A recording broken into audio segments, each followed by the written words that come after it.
McKee's clothes and boots seized, and he's patted down by corrections officers. McKee caught on camera near the Teppe's Wineland Park home for several hours, just 3 weeks before the his silver SUV tracked from Columbus to Rockford, Illinois, where he worked as a vascular surgeon. This affidavit revealing the vehicle had distinct features, including a stolen Ohio license plate. McKee's cell phone the day of the left at the hospital, where he worked, unactive for 17 hours. So my understanding is Michael McKee left his cell phone at the hospital, and his alibi was he was at the hospital sleeping. You know, most doctors on the cot in the room. He booked a room to sleep, to be on call, I'm assuming. I'm not in the medical field, so I'm not quite sure. But that was his alibi.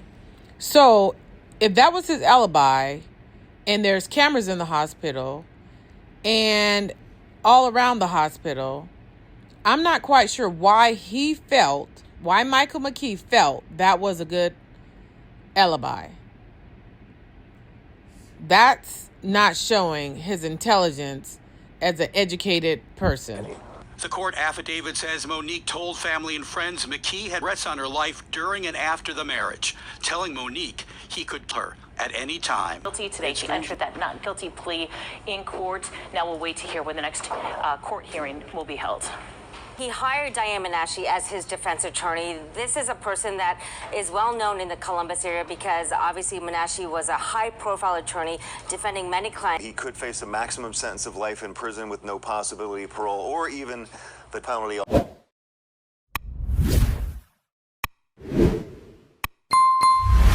Monique Tibby's friend stated she was a family girl and a girl's girl. She needed that in her life, and she didn't have that. It was just the two of them in a new place, and she had no support system.